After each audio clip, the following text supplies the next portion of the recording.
Hello and welcome again to the Writer Review.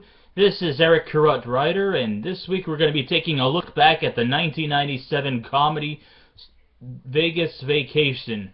Now, Vegas Vacation runs for 93 minutes long. It is directed by Stephen Kessler, and it is produced by Jerry Weintraub, and the script was written by Eliza Bell, and the story was done by Eliza Bell and Bob Duxey, based on characters by John Hughes. The music was done by Joel McNeely, the cinematography was William Fraker, and it was edited by Seth Flaum. And the stars of the movie are Chevy Chase, Beverly D'Angelo, Randy Quaid, Ethan Embry, Marisol Nichols, Miriam Flynn, Shae Dillon, Wallace, Shawn, plus cameo performances from Wayne Newton, Siegfried and Roy, Christie, Brinkley, and Sid Caesar. Now, what did I think of this movie? With the fourth installment to the Griswold family's madcap misadventures, well, let's just say they are just as funny as the other three outrageous films before this one, as Clark, Ellen, Audrey, and Rusty are out to stir trouble for themselves and everyone else surrounding them, only this time the stakes are higher in the 1997 film Vegas Vacation. The laughs are definitely gut-bursting, and the hot Nevada desert is the perfect resort to capture just how zany and outrageous the Griswolds can be. Sure, it's good to watch once in a blue moon, but after seeing the same gags over and over again, it eventually does lose its flavor, like a piece of chewing gum, and you can easily become bored after a while. The film is definitely truly a follow-up to Christmas Vacation, as Clark finally got his big bonus from his preservatives, and his newly invented cereal bars become a success, and he decides to use his money to his advantage and brings his wife and kids with him, where they'll go on a frenzy of gambling and living the life on Easy Street. During their stay, the Griswolds venture actually on their own to see what fortune comes their way. You see, unlike the other previous installments where they're all like sticking together as a family, this time it seems like Clark, Ellen, Audrey, and Rusty seem to venture on their own to stir up some trouble, and I guess it probably adds more dimension to the characters. And such memorable scenes involves legendary crooner Wayne Newton trying to get in with Ellen. Meanwhile, Clark and the kids also have their moments as well. Sure, the Griswold family follows the same path as the other three installments, but that's because of their inept ways of life. They have managed to make us laugh over the years.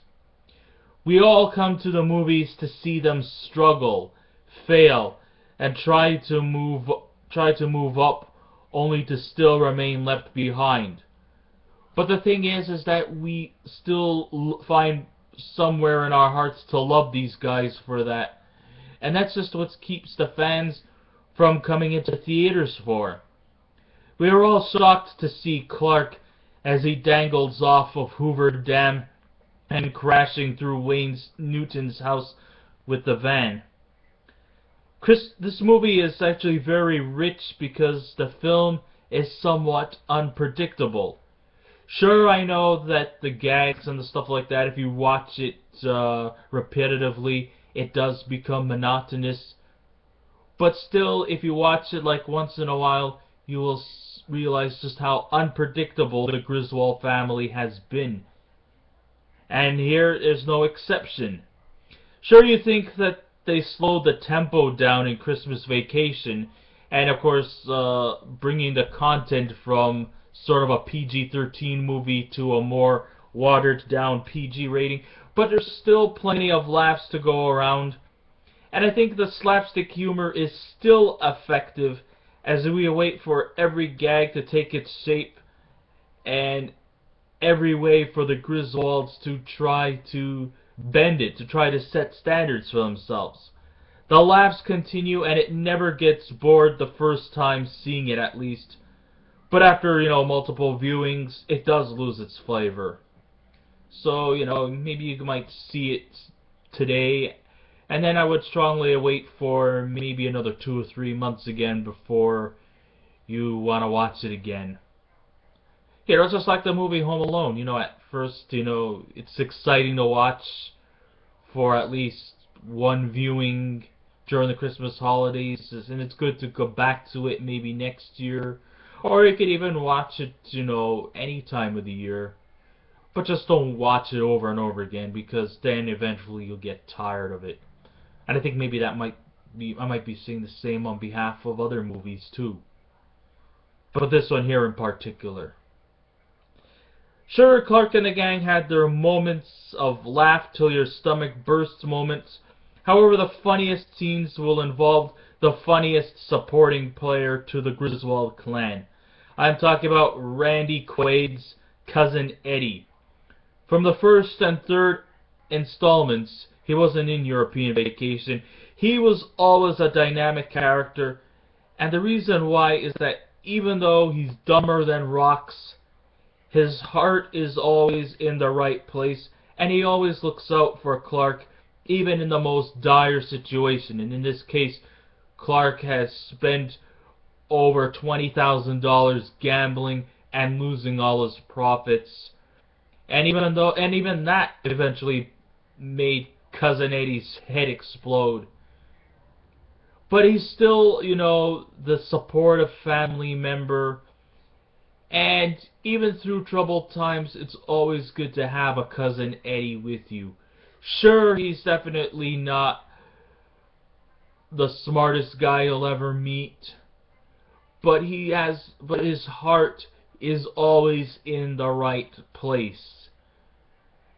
And he's this guy who perpetually looks at the bottle half full.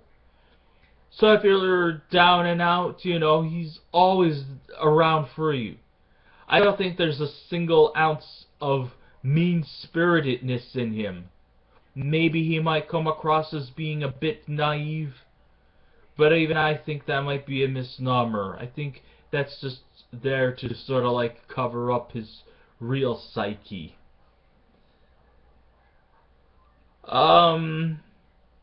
Sure, his redneck ways and his caring charm will always touch someone's heart. He really, really, really makes a big difference in the Griswold family movies.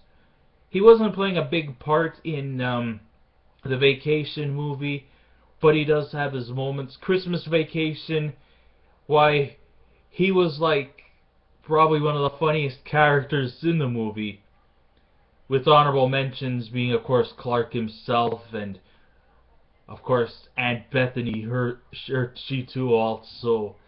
But we're not talking about Christmas Vacation here. Let's get back to Vegas Vacation. What else did I write here on my sheet? This film isn't without its weaknesses. I mean, this is not going to win an Oscar, but then again, I don't think any of the National Lampoon series have ever been Oscar caliber stuff. We're not here to be enlightened or inspired or have some kind of life-changing alternative to one's life. No, none of that. We're here to be entertained. We're here to laugh our asses off till our bowels explode. We are here to be intrigued with laughter, excitement, and just unpredictability for the next 90 minutes. But still, this movie does have its weaknesses. So I hate to be Mr. Party Pooper, but here are the weaknesses. For one thing, if you've seen the other 3 Griswold adventures, you pretty much in a nutshell have seen them all. The madcap, over-the-top slapstick humor has been done many times. And many times better. Even the dialogue and the facial expressions have all been executed in the very same pattern. But hey, what do I expect this film to be? A life-changing drama? Fuck no. We're here to... This is National Lampoon, baby! So the film should be about overdosing in slapstick comedy, so hey, why spoil a good thing? Huh?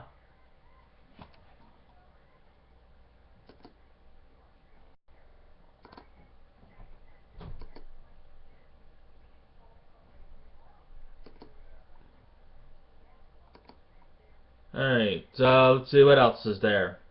Another fault, is why was Wayne Newton playing a pivotal part in this movie?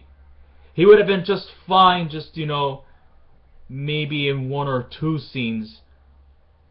And sure, he's a respected singer, but it would have been just okay if he would have just stayed playing a cameo part instead of a substantial role. I mean, he was just plain awful. He was just playing himself, a sleazy Vegas singer who seemed to have been somewhat smitten by Ellen's natural beauty. And usually in the other 3 films, I laughed with the family. But in Vegas Vacation, I just couldn't help feeling, you know, a little bit sorry for them. Especially from the kids. And even yet, I also felt that Audrey and Rusty looked a little too old to play the roles. Sure, I know in the past they've recasted Audrey and Rusty. I mean, in Vacation, it was Dana Barron and Anthony Michael Hall. And, you know, there was actually a 5th Griswold family. I think it kind of looked like a spin-off. I think it was called Christmas Vacation 2, Cousin Eddie's Island Adventure. They had a sequel to that one. And I believe Dana Barron actually reprised that role. And then you had the late Dana Hill and Robin Lively playing the role of Audrey and Rusty in European Vacation. And they seem to somewhat play at least close in age, maybe a little bit older. And then Christmas Vacation, and all of a sudden Audrey had become like 7 or 8 years older than Rusty. And the Audrey and Rusty there was played by Juliette Lewis and Johnny Galecki. And here in Vegas Vacation, this time now it's Marisol Nichols as Audrey. Hey, how did Audrey become Latino, by the way? I don't think Clark and Ellen actually have Latino blood. It kind of felt like she was actually adopted. And Ethan Embry, he is Rusty. And they kind of looked a little too old for the part. What really is lacklustering in this movie is that it lacks chemistry, because the kids and the parents seem to go their own separate ways. I thought it angered me that Clark kept forgetting his daughter's name most of the time. You know, almost making Audrey feel like the black sheep of the family, kind of sort of like Meg Griffin from Family Guy. And I also felt there was a lot of paternal negligence as the kids, Audrey and Rusty, find themselves in dangerous predicaments. I mean, for Christ's sake, Audrey was, looked like she had aspirations to become an exotic dancer. And Rusty, he was gambling his way and became kind of sort of like a player. I mean, it was also angering that Clark spent over $23,000 of his bonus money on gambling when he should have done what he should have did in Christmas Vacation. His original plan was just to install a swimming pool. Would it have been any trouble if he would have just done that from the beginning? And it made me think, where's social services when you need them? That's the feeling I got in this movie. Sure, a family could not have been this dysfunctional, but through it all, you know, it does succeed in providing you with non-stop gags, and it will have you laughing the whole way through. So, to summarize, this movie was not by any means a terrible movie.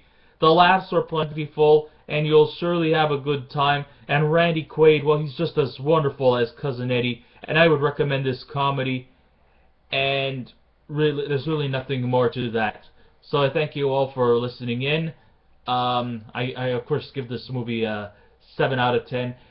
Please feel free to write back to me. Remember, be kind, be courteous, and I will be back with another movie. So until next time, keep watching those movies. I'll see you around. Goodbye.